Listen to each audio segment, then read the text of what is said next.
We love that. So is it a fashion trend that's been around for years? Yes, it has been. Skinny jeans, but are you aware of the health risk associated with wearing skinny jeans? Joining us this morning to shed some light on some fashion trends that may be harmful to your health is Dr. Shilpi. As always, thank you for coming in to give us the facts on what we think might be fashion, but might make us victims another way.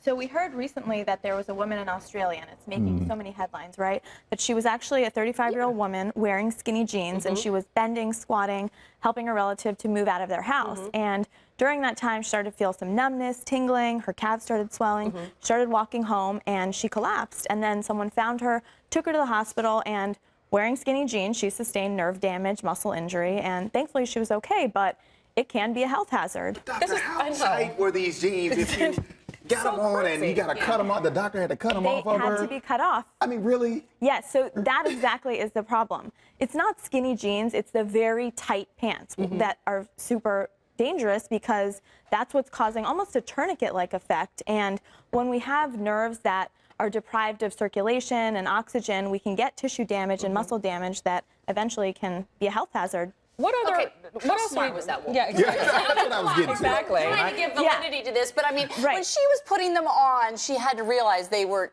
perhaps not her size. Yes. And maybe not the best activewear for moving. Exactly. If you're doing movement, exercise, if you're squatting, you really shouldn't be wearing tight jeans. And I always say that if you can't put your hand, once your skinny jeans are on, if you can't put your hand on your thigh comfortably, or if it takes two people to take your jeans off, your pants are too tight. We're crying out. Okay, what else? Okay, well, some guys might actually like that idea of having to have another person. Guys are also equally susceptible. They wear skinny jeans too, and it can be a little too tight. Don't Not get us me. going on. That's a whole other topic. But sorry, Chris Smith, our producer. What else are people wearing that might make them susceptible to injury or whatever else the case might be? Or show how stupid they are. Well, we all love them, but high heels, those are a big culprit. I think I just called myself out. Yeah. But doctor, they look so good. They do. On the women I'm talking about. We need to wear them really in moderation because what happens is when you're wearing high heels, it puts a lot of stress on the lower back. It makes us lean a little bit forward, and it really misaligns the spine and the hips, and then our knees feel a lot of pressure, and we can get injuries that way by wearing high heels very frequently, especially if they're very high. Okay, so lower the heels a little bit, or just, you said moderation. Them with flats, and then Limit you the try time. to, try to wear a lower heel if you can. If you're really going to be out late one night, make it a special occasion. Okay, and I heard you said belts also? Waist trainers and very tight belts. So you're seeing that so much in the news. A lot of celebrities are really sporting the waist training thing's huge. Waist trainers are very dangerous for the health. They actually can make it very hard to take deep breaths in and out. You can actually get some internal organ damage and bruising. When you take off these waist trainers and corsets that are super tight, you see black and blue marks on women because they're just pulling them so tight and they can't breathe. And I've heard they can also somehow misalign or shift your internal organs, which I thought that is just crazy. Waist training doesn't help us to lose weight. All it does is it just sucks and reshapes our body. Once you take it off, the body's the same. Yeah. If there's anything that you're wearing that bruises you, Exactly. You may not want to do Or it. has to be cut off. Yeah, I'm almost having a hard time believing that we're having to have a certified doctor come in and tell us, not to do these kind of things. Isn't that amazing? I mean, if there's something I want everyone to remember, if it's not comfortable and you can't breathe well, it's not safe. This is insanity. I know, because I think it looks good. Exactly. Yeah.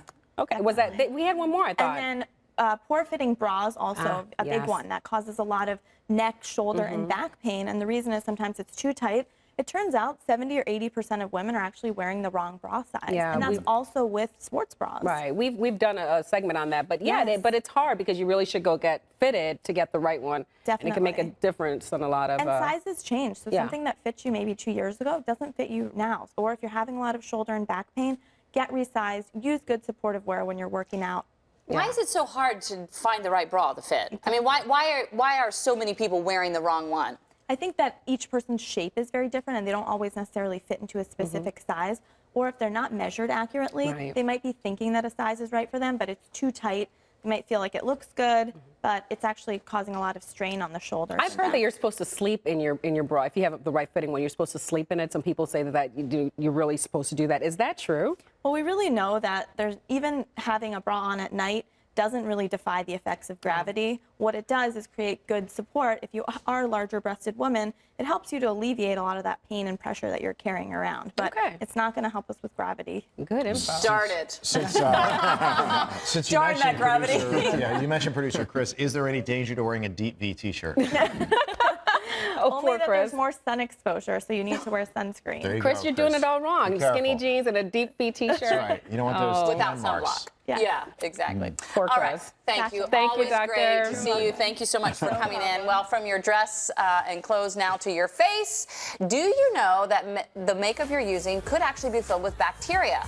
Everything has an expiration date. What you need to know next. I bet you can wait on this too, doctor. Probably.